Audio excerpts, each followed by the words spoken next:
Hello বন্ধুরা, আমি আবারও চলে এসেছি তোমাদের সাথে নতুন একটা ভিডিও নিয়ে। আজ আমি আর আমার বন্ধু, মানে পুরাতন বন্ধু যাকে বলা যায়, তো ওর সাথে আমি বেরিয়ে পড়েছি। তো অনেক দিন পরে, আর আমায় কেমন লাগছে অবশ্যই তোমরা দেখে কমেন্ট করে জানিও। তারপরে আমরা উঠে পড়লাম বাসে, আর আমরা প্রত্যেক দিনই হেঁটে হেঁটে এবছরে ঠাকুর দেখতে গেছি। তো চলো, আমরা আবার ঠাকুর দেখতে পৌঁছে গেলাম। আর দেখো, আমার পাশে বসে আছে পূজা। এটা হচ্ছে আমার পাড়ার বন্ধু, আর ওখানে বসে আছে পূজা আর সঞ্চিতা। তো দেখো, আমরা দুজনে বসে পড়েছি। আর আমার পাশে যে পূজা বসে আছে, ওকে বন্ধু বলা চলে না, বোনই বলা যায়। কারণ ও আর আমি এক থালাতে অ্যাকচুয়ালি খেতাম এক সময়, কিন্তু ওর বিয়ে হয়ে যাওয়ার পরে আর সেরকমভাবে দেখাও হয় না, কথাও হয় না। কিন্তু যখন ও বাড়ি আসে, কারণ আমার পাড়াই বাড়ি, যখনই বাড়ি আসে তখনই আমরা দেখা করি। এরপরে আমরা এটা ঠাকুর দেখে নিয়ে আরেকটি প্যান্ডেলে প্রবেশ করছি। আর এটাই হচ্ছে আমাদের প্রথম প্যান্ডেল থিমের। এই থিম হচ্ছে ভূতের রাজা দিল বর। দেখো, পাশে বাঘ আর অন্য সাইডে দুটি লোক ঢাকি বাজাচ্ছে। বাবার সামনে একটা কঙ্কালের টাকচার করা, এখানে ভূতের রাজা দিচ্ছে বর, মানে পাহারা দিচ্ছে। আর এখানে তো অনেক রকম ভূত, মেছো ভূত, আরও কত কী ভূত, ওরে বাবরা। সামনে ঘুরে দিকে একটা কঙ্কাল দাঁড়িয়ে আছে। তারপরে দেখছি ভুলভুলাইয়ায় ঢুকে পড়েছি। দেখো, আমাদের সাইডে সাইডে আমাদের নিজেদেরই ছবি দেখা যাচ্ছে, কোন দিকটা যাচ্ছে বোঝা যায় না। এখানে দেখি আরেকটি ভূত, তাহলে এই কঙ্কাল, তারপরেই প্রতিমা চলে এসেছে। আর এখানে প্রতিমাটা তোমরা দেখে নাও। আমার তো এই প্যান্ডেলটা বেশ ভালো লেগেছে, মজা পেয়েছি। তারপরে আরেকটি প্যান্ডেলে চলে এলাম, এসে দেখছি এখানে সমুদ্রের নিচে যে সমস্ত পানি থাকে সেই সব নিয়ে প্যান্ডেলটি করা হয়েছে। সমুদ্রের নিচে যা, আর এখানে মাছগুলো ছিল পুরো রিয়েল। দেখো চড়ছে কেমন, কিন্তু কালারিংয়ের জন্য বোঝা যাচ্ছিল না। কিন্তু মাছগুলো বেশ ভালোই দামি দামি কিছু মাছ ছিল। দেখো জেলিফিশ, আরও অনেক কিছুই, সমুদ্রের নিচে যে সমস্ত জীব থাকে সেই সমস্ত জীব। আর এখানে প্রতিমাটা দেখে নাও, প্রতিমাটাও খুব সুন্দর হয়েছে। তারপরে আমরা প্রবেশ করছি আরও গভীরে, কারণ আন্দুলে প্রচুর ঠাকুর হয়, খালি একটু হাঁটলেই হবে। আর তারপরে আমরা প্রবেশ করলাম আরেকটি প্যান্ডেলে। এই প্যান্ডেলটি যথেষ্ট সুন্দর হয়েছে। আর এর ভিতরে আমরা প্রবেশ করছি প্রতিমা দেখার জন্য, আর আমার সাথে তোমরাও প্রবেশ করো প্রতিমা দেখার জন্য। তো কারা কারা আন্দোলে গেছিলো অবশ্যই কমেন্ট করে জানিও। আর এই প্রতিমাগুলো কারা কারা দেখেছো অবশ্যই কমেন্ট করে জানিও। আর সব প্রতিমা আমি দেখতে পাইনি, তার উপরও যে কটা দেখেছি এই সব আবার ভিডিও করতে পারিনি, যেটুকু ভিডিও করেছি তোমাদেরকে দেখাচ্ছি। ভাই, অনেক ঠাকুর দেখেছিলাম। এরপর আরেকটি প্যান্ডেলে চলে এসেছিলাম, আর এই প্যান্ডেলটা আমার খুব সুন্দর লেগেছিলো। শরতের যে জিনিসগুলো বলে আগে কবিতায় আমরা পড়তাম, শিশির, তারপরে তোমার শিউলি ফুল, তারপর বনো হাঁস উড়ে যাচ্ছে, আকাশের মেঘগুলো ছাড়া ছাড়া, সাদা নীল আকাশে ছাড়া ছাড়া মেঘ, সম্পূর্ণ এই প্যান্ডেলটা দেখানো হয়েছিল। খুব ভালো লেগেছিলো, প্লাস প্রতিমাটাও খুব সুন্দর ছিল। এরপরে আমরা আরেকটি মণ্ডপে প্রবেশ করছি।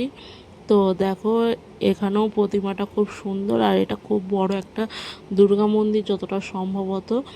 তারপরে এখানে আমরা একটা ঠাকুর দেখে প্রতিমা দর্শন করে আমরা ওখান থেকে বেরিয়ে এসে আরেকটি প্যান্ডেলে প্রবেশ করছি। আর এই প্যান্ডেলটা কি মনে হচ্ছে আধুনিকতা, এক সাইডে হয়তো আধুনিকতা আছে, আর এক সাইডে মানে আগেকার, মানে গ্রাম বাংলা এই সমস্ত নিয়েই প্রতিমাটা হয়তো করা হয়েছে। চলো আমরা গিয়ে দেখি। কিন্তু প্রথম দিকে যে দৃশ্যটা দেখতে পাচ্ছি যেন মনে হচ্ছে টেকনোলজি নিয়ে। তো চলো, ভিতরে প্যান্ডেলের ভিতরে আমরা প্রবেশ করছি। এই দেখো, এদিকে পালকি, ঠিকই বলেছি, গ্রাম বাংলা বিষয়ে কিছু আছে। তারপরে দেখো এইদিকে সব মানে টেকনোলজি সম্পর্ক কিছু আছে, ঝুড়ি টুড়ি দিয়ে সব প্যান্ডেল করেছে, খুব সুন্দর লাগছে প্যান্ডেলটা।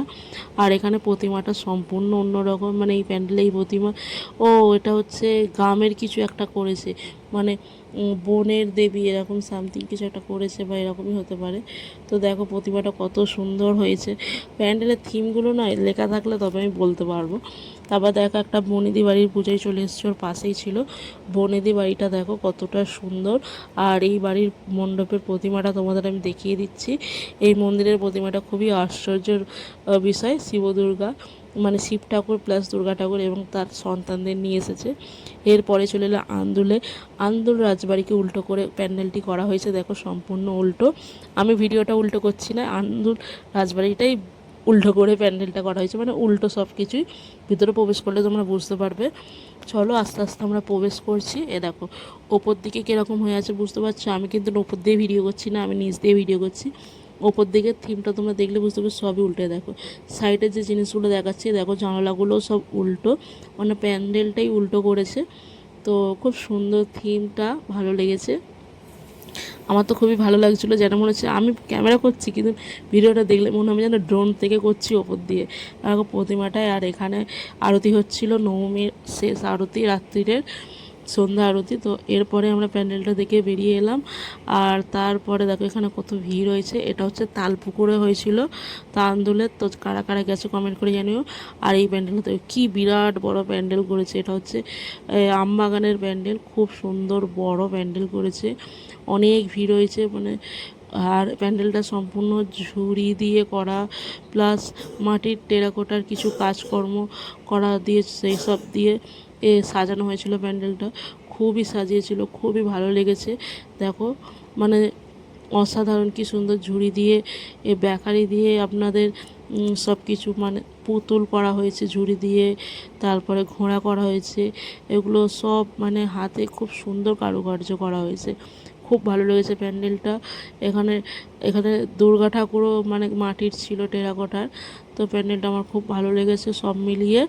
তাহলে আস্তে আস্তে আমরা প্যান্ডেলের মধ্যে প্রবেশ করছি, চলো। আর দেখো প্রতিমাটাও কত সুন্দর হয়েছে। তারপরে আমরা ওখান থেকে বেরিয়ে এসে প্যান্ডেলের ভিতরটা তোমাদের দেখিয়ে দিই। তারপরে ওখান থেকে আমরা বেরিয়ে চলে এলাম, এসে ওখানে অনেক বড় মেলা বসে, তো সেখানে আমরা ডেস্কে উঠেছিলাম। সেই ভিডিওটা তোমাদের দিতে পারিনি, অন্য সময় আরেকটি ভিডিও দিয়ে দেবো। এরপরে আরেকটি প্যান্ডেলে চলে এলাম, এটা মাস্কের প্যান্ডেল। এটা মাস্কের ওপরে সমস্ত থিম করা হয়েছে। তো প্যান্ডেলটা যথেষ্ট সুন্দর হয়েছিল, আর এর প্রতিমাটাও সুন্দর হয়েছিল। সব ভিডিও বানাতে আমি তোমাদের বানিয়ে দিতে পারিনি, তবে যতটা সম্ভবত পেরেছি তোমাদের দেখিয়েছি। তো অবশ্যই তোমরা দেখো, আর দেখে লাইক কমেন্ট শেয়ার করে দিও, আর একটু ফলো করে দিও। আর ইউটিউব থেকে দেখলে চ্যানেলটা সাবস্ক্রাইব করে দিও। আর দেখো এখানে হচ্ছে কাগজের করা, আমাদের ছোটোবেলায় যে সমস্ত আমরা খেলতাম সমস্ত কিছুই এই খবরের কাগজ দিয়ে বানানো, আরও কিছু বানিয়ে প্রতিমাটাও দেখিয়ে দিলাম। এরপরে দেখো আরেকটি আদিবাসী প্যান্ডেল করা হয়েছে, মানে আদিবাসী মুখোশ দিয়ে। এখানে সামনেই একটি এই নন্দী মহারাজের ছবি দেওয়া একটা করা ছিল, স্ট্যাচু করা ছিল। তারপরে এরকম এখানে সব আদিবাসী দিয়ে করা হয়েছে, আদিবাসী থিম করা হয়েছে। এখানে হাতি সব মানে দাঁত ঝুলছিল। তারপর আরেকটি এতে প্রবেশ করলাম, এটা সম্পূর্ণ, এটা হয়তো চার্চ হয়তো হবে, কারণ ওখানে যীশু খ্রিস্ট ছিল। তারপর ড্র্যাগন ছিল, সম্ভবত এটা চীনের কিছু একটা হবে, তো আমি জানি না। তবুও আমি এখানে প্রবেশ করে তোমাদের প্রতিমাটা দর্শন করিয়ে দিচ্ছি। তো অবশ্যই তোমরা দেখে বলো প্যান্ডেলটা কেমন হয়েছে, আর এটা কী ছিল। আমার তো মনে পড়ছে না কি এটা, যতটা সম্ভব চার্চ হবে বা অন্য কিছু একটা হবে। তারপরে আমরা আন্দোল রাজবাড়ি চলে এলাম, ঐতিহ্যবাহী। এটা আমাদের হাওড়া জেলায় একটা ইতিহাস স্থাপন করছে, তো সেই প্যান্ডেলে চলে এসেছিলাম। এরপরে আসার পথে দেখো রাস্তাতেই এরকম ডিজে লাইট লাগিয়ে দিয়েছে সম্পূর্ণ, মানে খুবই ভালো লাগছিলো। এখানে অনেক মহিলারাও ডান্স করছিল। এরপরে আমরা বাড়ি চলে আসছি 3 বান্ধবী, আর ভিডিওটা করে দিচ্ছে সঞ্চিতা। তো সবাইকে অবশ্যই জানাবো শুভ দশমী, আর সবাই ভালো থেকো, সুস্থ থেকো, টাটা।